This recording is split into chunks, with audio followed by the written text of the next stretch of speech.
আসসালামু আলাইকুম। আশা করি সবাই ভালো আছেন। প্রতিদিনই আমাদের চেম্বার থেকে নতুন নতুন ব্যাধি বা রোগ নিয়ে বিভিন্ন বিষয় নিয়ে মানুষকে জানানো হয়, সচেতন করা হয়। আজকেও আমি একটি নতুন বিষয় নিয়ে আপনাদের সামনে এসেছি। বিষয়টি হলো স্কিন ডিজিজ। ইদানিং পরিলক্ষিত হচ্ছে যে এমন স্কিন ডিজিজ নিয়ে আসতেছে যেটা দেখে নিজেরই ভয় লাগে।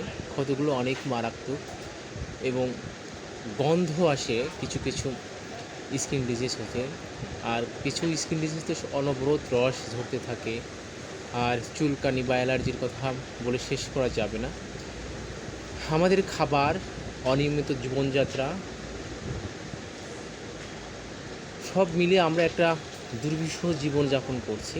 পারিপার্শ্বিক অবস্থার সাথে আমাদের নিজস্ব খাপ খেয়ে ওঠাটা এখন জটিল বিষয় হয়ে গেছে। আর প্রতিনিয়ত খাবারে যে পরিমাণ পয়জনিং আমরা খাচ্ছি সেটার একটা বিষক্রিয়া, সাথে মেডিসিনের বিষক্রিয়া এবং অনিয়ন্ত্রিত জীবনযাত্রা নিয়ে আমাদের দুর্বিষহ জীবনের শেষ কোথায়, আসলে আমরা নিজেরাও অস্থির এই বিষয় নিয়ে। যাই হোক, আমি কিছু স্কিন ডিজিজ নিয়ে আপনাদের আজকে মোটিভেট করার চেষ্টা করব। আশা করি আপনারা এ থেকে উপকৃত হবেন। বিশেষ করে যাদের স্কিন ডিজিজের বিভিন্ন স্থান হতে প্রচণ্ড চুলকানোর পরে রস ধরে এবং চারদিকে লাল হয়ে ক্ষতচিহ্ন হয়। ইদানিং আরও কিছু স্কিন ডিজিজ দেখা যাচ্ছে যেটা হচ্ছে ফুসকার মতো পড়ে জায়গা থেকে উঠে যাওয়া এবং সেই জায়গাগুলো ভিজা স্যাঁতসেঁতে থাকা।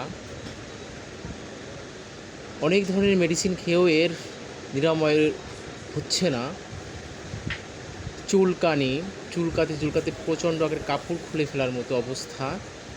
চুলকাতে বিভিন্ন স্থান ক্ষত হয়ে যাওয়া, লাল হয়ে যাওয়া, খাবারের সাথে বিভিন্ন অ্যালার্জি শরীরে প্রবেশ করা, অ্যান্টিবায়োটিকের বিষক্রিয়া, এ নিয়ে অস্থির জীবনযাপন করছি। চুলকানি নিয়েই এই শহরে ইদানিং এমন লোক খুঁজে পাওয়াই যাবে না।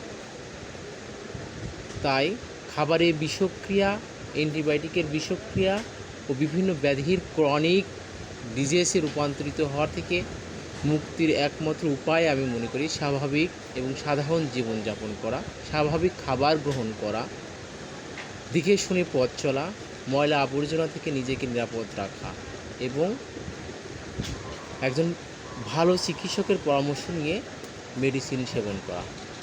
যত্রতত্র থেকে মেডিসিন সেবন করে নিজেকে মৃত্যুর ঝুঁকির দিকে ফেলে না দেওয়া থেকে আমি সবাইকে রিকোয়েস্ট করব। এক স্কিন ডিজিজ বা চুলকানি থেকেই হতে পারে ক্যান্সারের মতো মরণ ব্যাধি। তাই আমরা সবাই সাবধানতা অবলম্বন করব। আমি যদি প্রত্যেকটা স্কিন ডিজিজের কথা বলতে যাই তাহলে আজকে সারাদিনও আমার এই কন্টেন্টটা শেষ হবে না। তাই আমি যাদের স্কিন ডিজিজ হতে প্রচণ্ড আকারে চুলকায়, রস ধরে এবং চুলকাতে লাল হয়ে যায়, দীর্ঘদিন ধরে এই ধরনের সমস্যায় যারা ভুগতেছেন তাদের ট্রিটমেন্টের কথাটা আজকে আলোচনা করি। প্রথমত, যদি এই ধরনের চুলকানি হয় এবং হঠাৎ করেই শরীরের আক্রমণ করে তাহলে আমরা কি করব? আমরা হতাশ হয়ে যাই এবং দিক বিদিক হয়ে বিভিন্ন জায়গায় ছুটে বিভিন্ন ফার্মেসি থেকে মেডিসিন গ্রহণ করি। পরিশেষে কি হয়, 1 সপ্তাহ, 2 সপ্তাহ বা 3 সপ্তাহ পার হয়ে যায়, রোগের নিরাময় হচ্ছে না। তখন অনেকেই পরামর্শ দেন যে হোমিওপ্যাথিকের ট্রিটমেন্ট নিলে ভালো হবে অথবা অ্যালোপ্যাথিকের একজন ভালো চিকিৎসকের কাছে গেলে ভালো হবে। সর্বশেষ উপায় না পেয়ে মানুষ বেশিরভাগ সময় ওষুধের শেষ হিসেবে হোমিওপ্যাথিকের কাছে আসে। তখন আমরা প্রথমত এই রোগীকে জিজ্ঞেস করি কী ধরনের মেডিসিন খাওয়া হয়েছে, কীভাবে জীবনযাপন চলছে এবং তার খাবারের নিয়মতান্ত্রিকতা কী ধরনের খাবার খান। তখন তার কাছে জীবন এবং বাইরেটা নেওয়ার পর আমরা মেডিসিন সাজেস্ট করি। ব্যাধিটা যদি হঠাৎ করে আক্রমণ করে এবং ফুসকার মতো হয়ে শরীরের বিভিন্ন জায়গা থেকে উঠে যায়, বিশেষ করে চিপা চাপা যেটাকে বলি, সেই সব জায়গাতে যদি এই ধরনের হয় হাতের চিপায়, আঙ্গুলের চিপায়, 2 রানের চিপায়, বগলের নিচে, ঘাড়ের উভয় পাশে যদি এই ধরনের সমস্যাগুলো হয়ে থাকে, তাহলে আমরা প্রথমেই তাকে সাজেস্ট করি পরিষ্কার পরিচ্ছন্নতার কোনো বিকল্প নেই, এবং রস যদি ঝরে এবং রস যদি আঠালো হয় তাহলে গ্রাফাইটিস সাজেস্ট করি। এরপরে যদি ফোস্কার মতো হয় এবং কালো হয়ে যায় জায়গাটা, তাহলে আমরা মার্কসল সাজেস্ট করি। প্রথমে আমরা তাদেরকে থুজা দেওয়ার কথা বলি, তারপরে নেট্রাম সালভ খেতে পারেন। এই ধরনের মেডিসিনগুলো খেলে খুব দ্রুত এটা থেকে নিরাময় পাওয়া যায়। আশা করি এই রোগ থেকে মুক্তির জন্য আপনারা অবশ্যই একজন ভালো চিকিৎসকের পরামর্শ নেবেন এবং তাদের সাজেশন নিয়েই যেভাবে মেডিসিন খেতে বলে সেইভাবে মেডিসিন খাবে। বিশেষ করে স্কিন ডিজিজের ট্রিটমেন্ট আমরা বলতে পারি হোমিওপ্যাথিকের কোনো বিকল্প নেই। আপনি যদি সঠিক ট্রিটমেন্ট এবং ভালো চিকিৎসকের শরণাপন্ন হতে পারেন, নির্দ্বিধায় বিশ্বাস রাখতে পারেন, হোমিওপ্যাথিকের কোনো বিকল্প নেই। হোমিওপ্যাথিক স্কিন ডিজিজ সারাতে অব্যর্থ। আমরা হাজার হাজার পেশেন্ট দেখেছি যেগুলো দীর্ঘদিন ধরে বিভিন্ন জায়গায় চিকিৎসা নিয়েছে কিন্তু কোনো নিরাময় হয় নাই।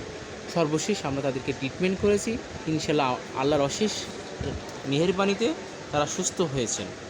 আমাদের ঠিকানা হচ্ছে গিয়ে রহমান হোমিও ক্লিনিক, দিগন্ত সুইটার্স লিমিটেডের অপোজিটে, নাওজোড় রাস্তার মাথা, গাজীপুর সদর, গাজীপুর। আমরা নিজের লিঙ্কে আমাদের মোবাইল নাম্বার এবং লাইভ লোকেশন আপনাদেরকে শেয়ার করব। যদি আমাদের কথা ভালো লাগে, বিভিন্ন মানুষের কাছে জেনে শুনে একজন ভালো চিকিৎসকের কাছে যাওয়ার পরামর্শ দিব। অবশ্যই ভালো লাগলে আমাদের ভিডিওটা শেয়ার করবেন এবং সাবস্ক্রাইব করবেন। আশা করি মানুষের জনসচেতনতায়, স্বাস্থ্য সচেতনতায় রহমান হোমিও ক্লিনিকের কোনো বিকল্প নেই। ভালো থাকবেন, সুস্থ থাকবেন, এই আশা ব্যক্ত করে আজকের কন্টেন্ট এখানে শেষ করছি। আগামী যে ভিডিওটা আমরা আপলোড করব সেখানে অবশ্যই অন্য ধরনের আরেকটি স্কিন ডিজিজ নিয়ে আপনাদের সামনে আলোচনা করব। ভালো থাকবেন।